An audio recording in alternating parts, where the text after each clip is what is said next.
অবশ্যই ইতিমধ্যে স্বরাষ্ট্র মন্ত্রণালয়ের পক্ষ থেকে পদক্ষেপ নেওয়া হয়েছে। পররাষ্ট্র মন্ত্রণালয়কে আমরা অনুরোধ করেছি তারা এটা যেটা extradition treaty in between two countries আছে সেই মতে আমাদেরকে ফেরত দিবেন বলে আমরা আশা করছি এবং আমরা ফেরত আনার জন্য যথেষ্ট জোর প্রচেষ্টা চালাবো। প্রিয় সাংবাদিক বন্ধুগণ, আসসালামু আলাইকুম রহমতুল্লাহ। আমরা সরকারের দায়িত্ব গ্রহণ করার পরে এই প্রথমবার আমি কক্সবাজারে ভিজিটে আসলাম। জেলা আইন শৃঙ্খলা কমিটির মিটিংয়ে অ্যাটেন্ড করলাম। এখানে অনেক কিছু সিদ্ধান্ত আমাদের হয়েছে, এটা প্রতি মাসেই হবে।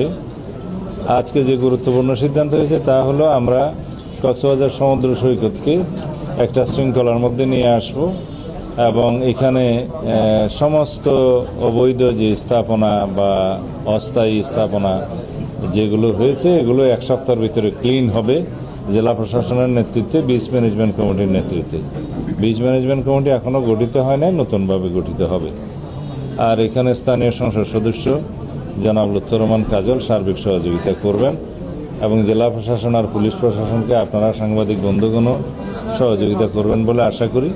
কারণ আমাদের অহংকার হচ্ছে আমাদের কক্সবাজার বিচ। সারা বাংলাদেশে একটাই জায়গা আছে ভ্রমণের জন্য নাম্বার 1 তালিকায়, সেটা কক্সবাজার সমুদ্র সৈকত। এটাকে আমাদের জাতীয় এবং আন্তর্জাতিক মানে আমাদের উন্নত করতে হবে।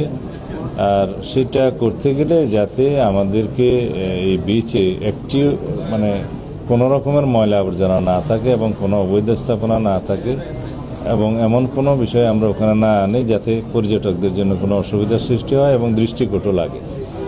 দ্বিতীয় হচ্ছে আইনশৃঙ্খলা পরিস্থিতির সার্বিক উন্নয়নের লক্ষ্যে কক্সবাজার জেলাতে পুলিশ প্রশাসনের নেতৃত্বে এবং সার্বিক সহযোগিতায় জনাব লুৎফর রহমান কাজল স্থানীয় সংসদ সদস্যের তার সহযোগিতা এবং তত্ত্বাবধানে এখানে সিসিটিভি ক্যামেরা সারা শহরে বসানো হবে।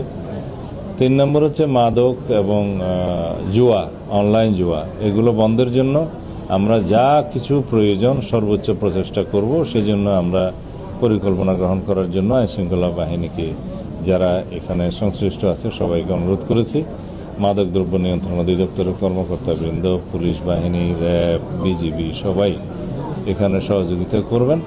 আমরা মাদক মুক্ত সমাজ গড়তে চাইলে আমাদেরকে প্রথমে কক্সবাজারের এই টুকিয়া টেকনাফ এবং আমাদের এই রোডটা মাদক চোরাচালানের বন্ধ করতে হবে এবং মাদকের প্রচার বাণিজ্য সব কিছু আমরা এখানে বন্ধ করতে হবে।